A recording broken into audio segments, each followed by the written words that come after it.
everyone. My name's Amanda Green, and I'm a professional couples counselor. Welcome to my channel where we learn how to evolve in love. So, why do couples seek couples counseling? Something is missing. Someone in the couple wants more or something different. They just want to feel happier. Usually, that partner who wants to feel happier experiences a no-win situation where if they try to talk about what's bothering them and say something to their partner inevitably feels attacked, criticized, put down. The partner might say, "You're just trying to pick a fight." And it ends up in an argument. Maybe they each go off to their separate corners, have a silent few hours, days, sweep it under the rug and move on as though nothing happened. Things remain unresolved. They wait till the next time. And as we go on, these cycles and fights that go nowhere often escalate and get worse. That's the one side. On the other side, they could just choose not to say anything, in which case they're kind of smoldering inside with resentment that builds. Couples come because they want these arguments and fights to stop, but they don't know how to make it stop. They want to get on the same page, but whose page? My page? My partner's page? I call these situations duality dilemmas. You and your partner might feel like you're stuck on a seesaw. If you get your way, you feel like you're up on that seesaw. And if you don't get your way, you might feel like you're down on that seesaw. A great example is the duality dilemma between emotional connection and sexual connection, both of which obviously are really important in a mutually satisfying relationship. However, one partner often requires that emotional connection in order to open up the door to being interested sexually.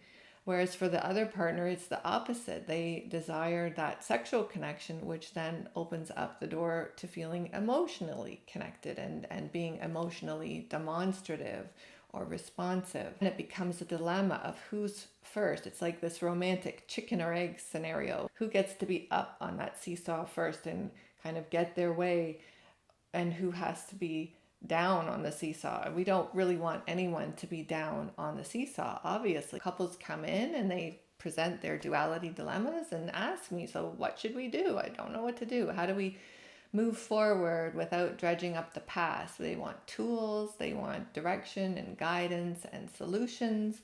There are infinite examples of these duality dilemmas. It could be who's spending more, who wants to save more, who's more introverted and who's more extroverted, wants to socialize more. One person always feels left out in these dilemmas. What I really want you to know and to understand is that it is inevitable and unavoidable that we will encounter these dilemmas. Whether we like it or not, we are interdependent in a couple relationship on that seesaw. When you push to go up and get yourself up, your partner is automatically influenced to kind of go down and vice versa.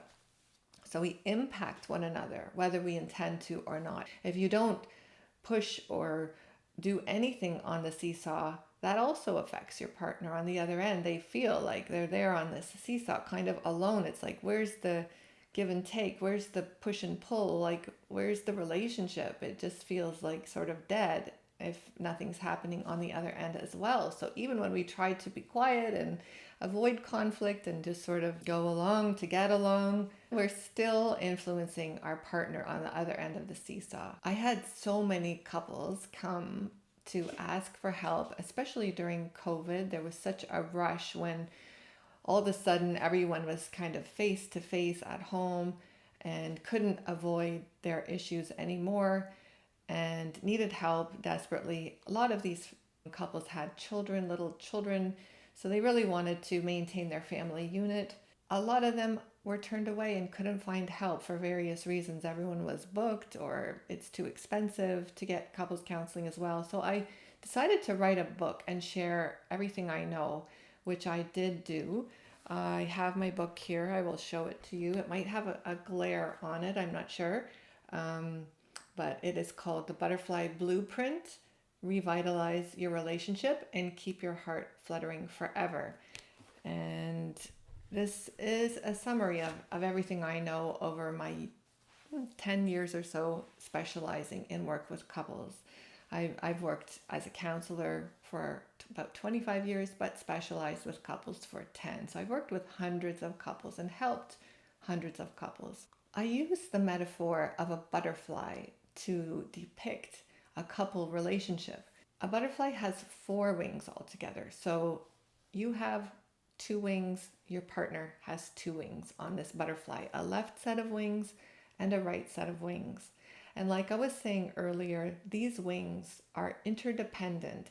They rely on one another, they impact one another, it's inevitable. Couples understand the need for balance in life, which again applies to this butterfly metaphor. The wings are balanced. As 2 partners in a couple, we want to feel balance between us as well as within each partner.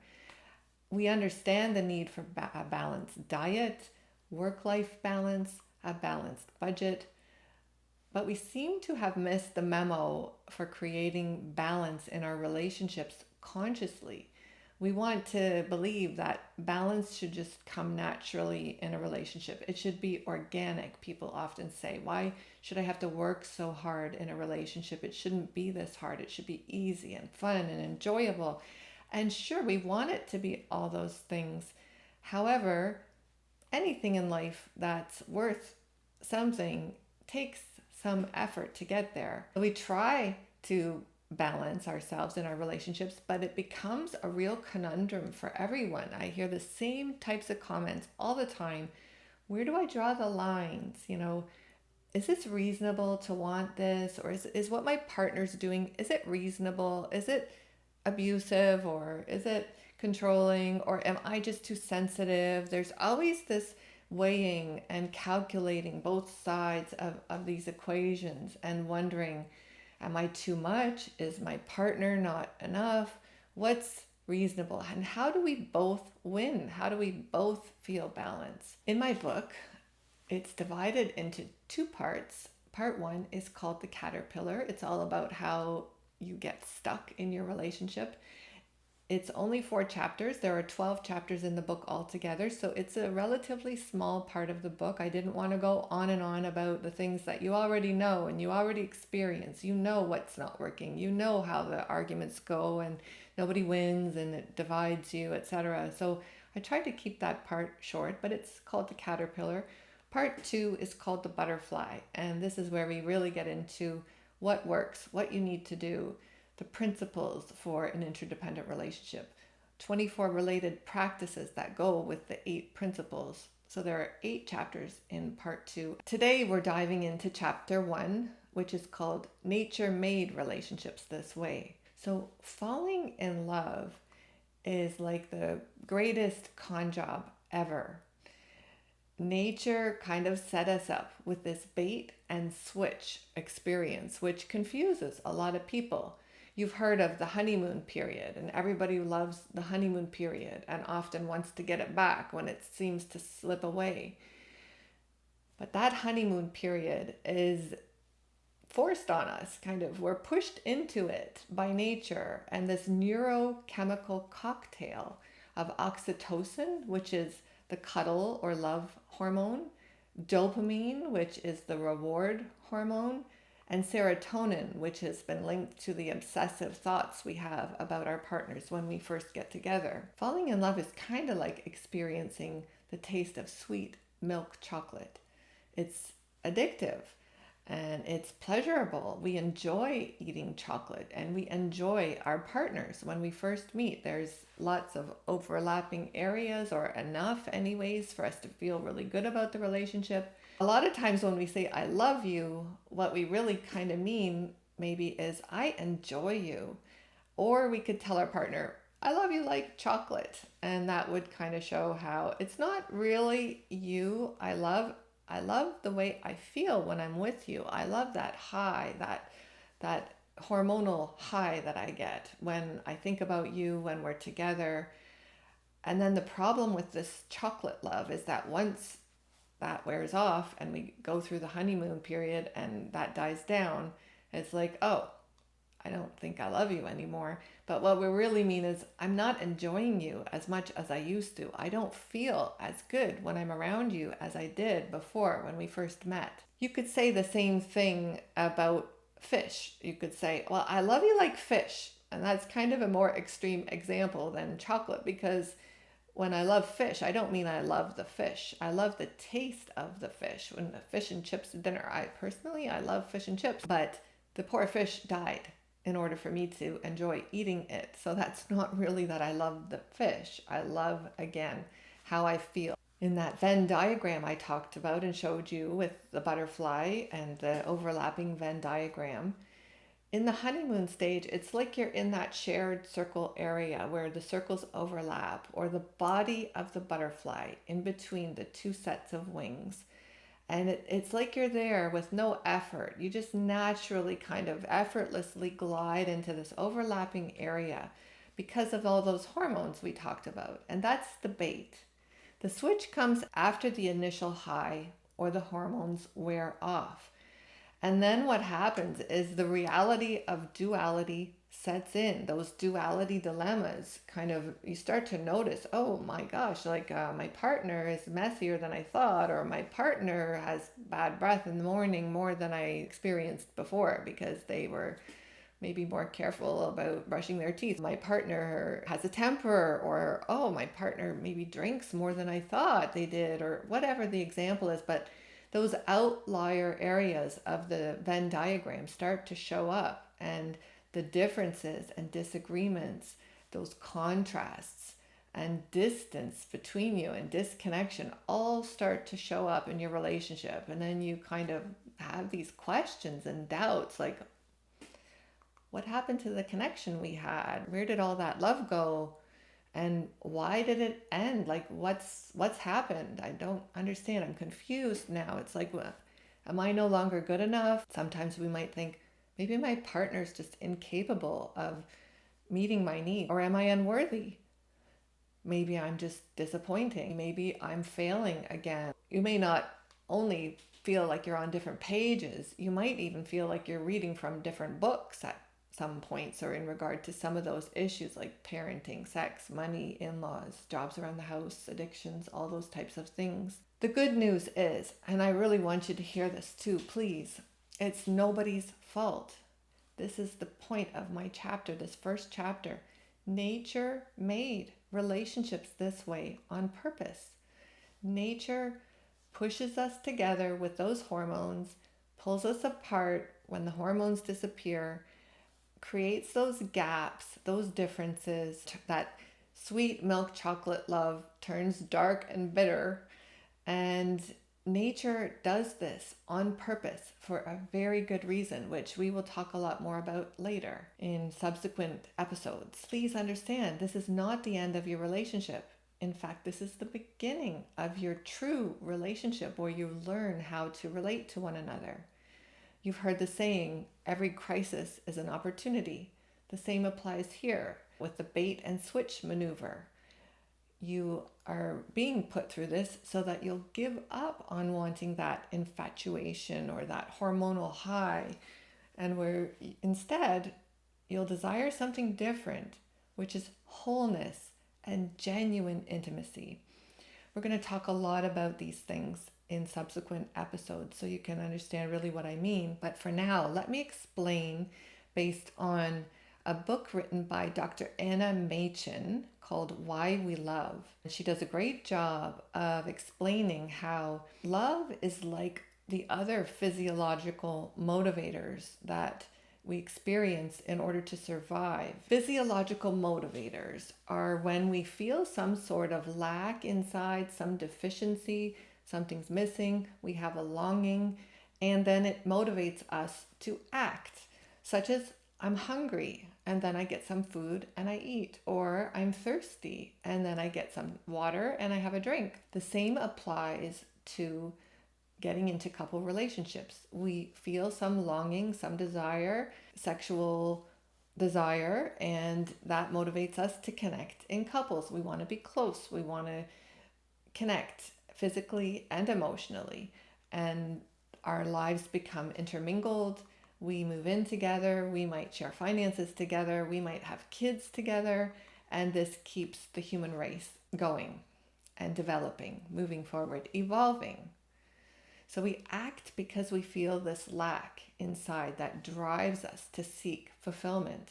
In the 1940s, Abraham Maslow also introduced his hierarchy of needs, which shows a similar dynamic where it's a pyramid. If you haven't seen the hierarchy, just Google it, Maslow's hierarchy of needs, and you'll see it's a pyramid.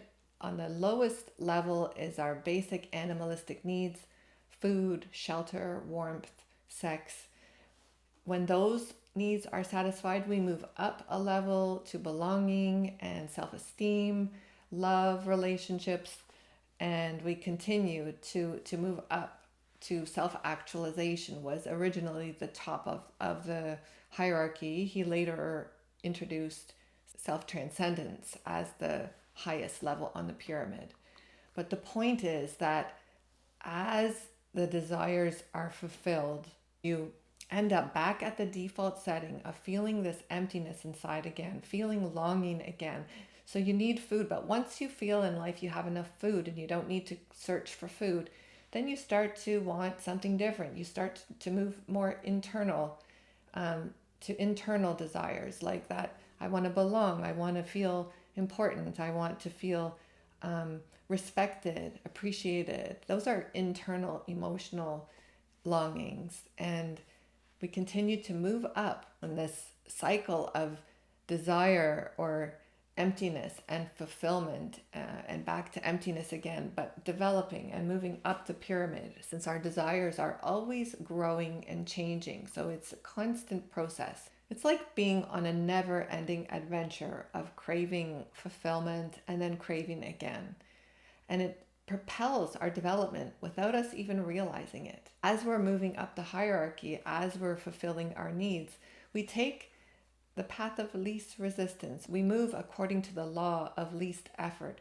We want to get the biggest bang for our buck, you could say. So just like water takes the easiest route to get to the ocean, we are also always making calculations in our minds subconsciously. It's just natural. How can I get the most for the least effort? When we do exert, it's for an even greater reward.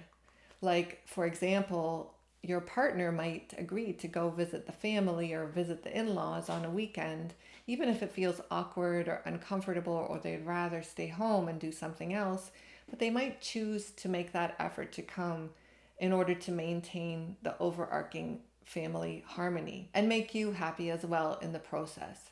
This is how we're willing to exert in order to get something even better. This is nothing to be ashamed of.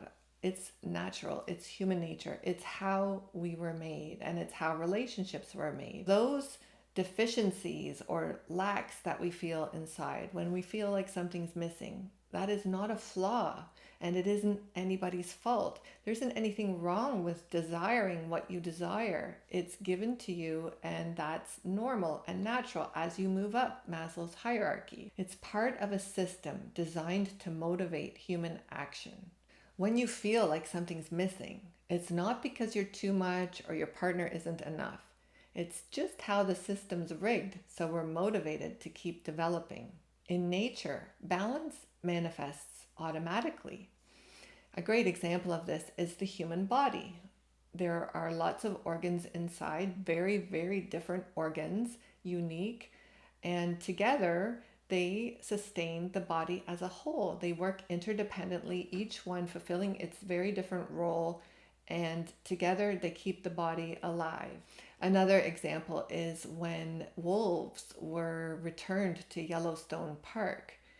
The whole entire ecosystem had been impacted negatively in this cascading effect.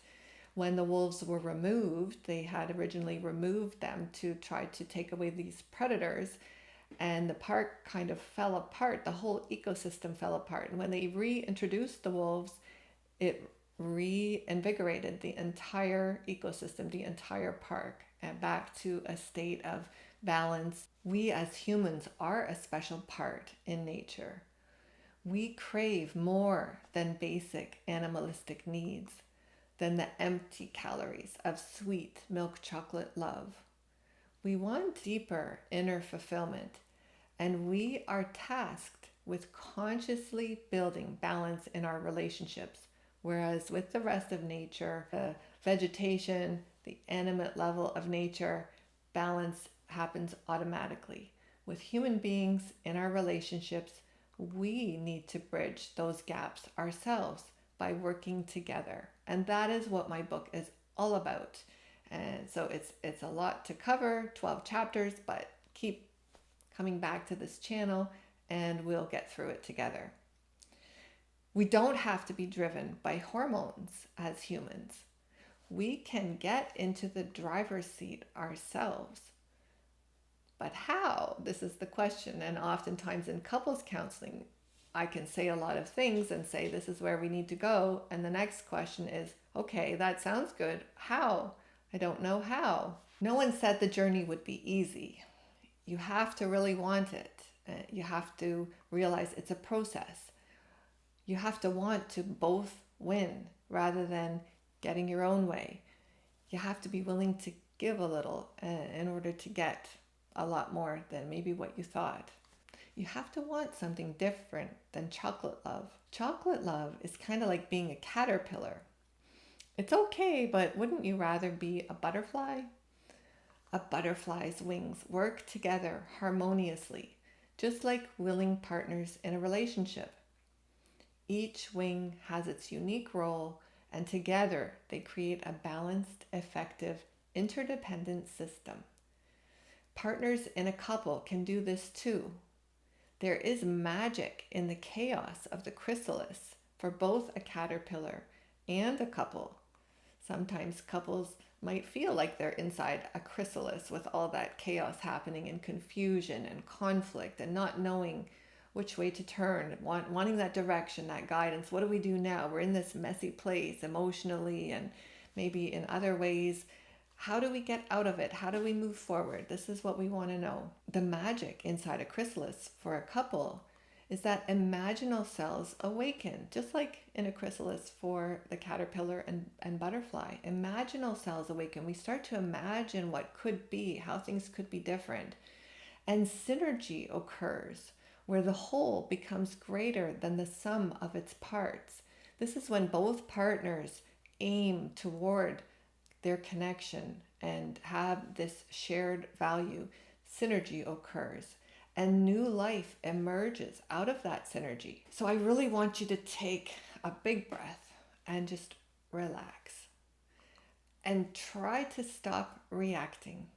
Try to stop criticizing, defending, shutting down, being so hard on yourself or being so hard on your partner.